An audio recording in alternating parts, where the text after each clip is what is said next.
नमस्ते क्लास। आज हम सीखेंगे एक्सेल का 20वां फंक्शन जो कि है मैक्स इफ्स फंक्शन। पिछली वीडियो में हमने एवरेज इफ्स फंक्शन के बारे में पढ़ा था। Average ifs function condition based formula होता है। जब हमें पूरे डेटा का एवरेज निकालने की जगह सिलेक्टेड सेल का एवरेज निकालना होता है तो तब हम एवरेज इफ्स फंक्शन का यूज करते हैं। अब बात करते हैं आज के वीडियो। आज हम सीखेंगे मैक्स इफ्स फंक्शन के बारे में। Max ifs function condition based formula होता है। जब हमें पूरे डेटा में से सिलेक्टेड सेल का लार्जेस्ट नंबर निकालना होता है तो तब हम मैक्स इफ्स फंक्शन का यूज करते हैं। हमने एक वीडियो करी थी मैक्स फंक्शन की।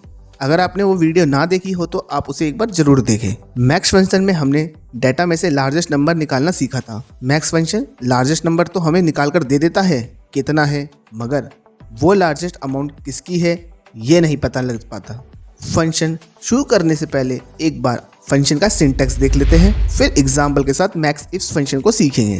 किसी भी फंक्शन को अप्लाई करने के लिए सबसे पहले इक्वल साइन लगाते हैं, फिर फंक्शन का नाम लिखते हैं और ब्रैकेट स्टार्ट करते हैं। ब्रैकेट स्टार्ट करते ही फंक्शन के आर्गुमेंट्स हाईलाइट्स होने लगते हैं।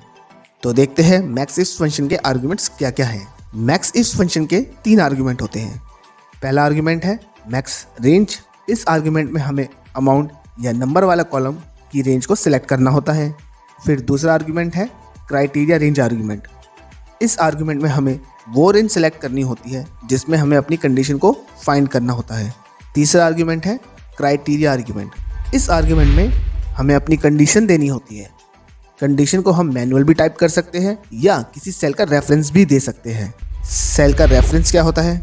जब हम किसी सेल एड्रेस को फंक्शन में यूज़ करते हैं तब वो सेल एड्रेस उस फंक्शन के लिए सेल रेफरेंस बन जाता है। सेल रेफरेंस आपका रेंज भी हो सकता है और सिंगल सेल भी। फंक्शन अप्लाई करने के लिए क्राइटेरिया रेंज 1 और क्राइटेरिया 1 आर्गुमेंट देना मैंडेटरी होता है और बाकी सभी क्राइटेरिया रेंज और क्राइटेरिया आर्गुमेंट ऑप्शनल आर्गुमेंट होते हैं। मैक्स इफ्स फंक्शन के में आप टोटल 126 कंडीशन अप्लाई कर सकते हैं। तो चलिए बढ़ते हैं अपने एग्जाम्पल की ओर। हमारे सामने एक डेटा है जिसमें क्वार्टर वाइज एम्प्लॉयज का टोटल सेल दिया हुआ है। तो हम यहाँ एक एक एम्प्लॉय का quarter wise maximum total sale देखना चाहते हैं। तो यहाँ हमारी 2 कंडीशन हो गई, एक एम्प्लॉय और दूसरा क्वार्टर वाइज। तो हम यहाँ लार्जेस्ट सेल जानना चाहते हैं तो लार्जेस्ट सेल के लिए मैक्स फंक्शन का यूज करते हैं, मगर यहाँ हम 2 कंडीशन के साथ मैक्सिमम वैल्यू निकालना चाहते हैं तो हम यहाँ मैक्स इफ्स फंक्शन का यूज करेंगे। तो चलिए अपना फंक्शन अप्लाई करते हैं। सबसे पहले इक्वल साइन लगाएंगे, फिर फंक्शन का नाम लिखेंगे और ब्रैकेट स्टार्ट करेंगे। ब्रैकेट लगाते ही फंक्शन के आर्गुमेंट्स शो होने लगेंगे। तो पहला आर्गुमेंट है हमारा मैक्स रेंज आर्गुमेंट। इस आर्गुमेंट में हम टोटल सेल में दी अमाउंट की रेंज को सिलेक्ट करेंगे। फिर कोमा लगाकर दूसरा आर्गुमेंट अप्लाई करेंगे। दूसरा आर्गुमेंट है हमारा क्राइटेरिया रेंज 1। इस आर्गुमेंट में हम सभी इंप्लॉय को सिलेक्ट करेंगे क्योंकि हमने पहली कंडीशन जो लेनी है वे यहाँ से लेनी है। फिर कोमा लगाकर तीसरा आर्गुमेंट अप्लाई करेंगे।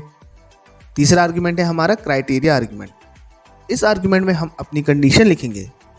तो हम यहाँ जॉनी का टोटल सेल जानना चाहते हैं तो हम यहाँ जॉनी टाइप करेंगे। मैंने जॉनी को इन्वर्टेड कोमा में लिखा है।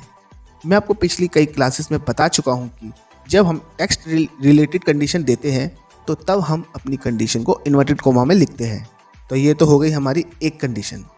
अगर हम अभी एंटर मार देते हैं तो ये फंक्शन हमें जॉनी के चारों क्वार्टर को सर्च करेगा और उनमें से जो हाईएस्ट सेल होगी वो निकाल कर दे देगा, मगर हमें तो केवल क्वार्टर 1 की हाईएस्ट सेल निकालनी है। तो इसलिए हम यहाँ ऑप्शनल आर्गुमेंट का यूज़ करेंगे और अपनी दूसरी कंडीशन देंगे।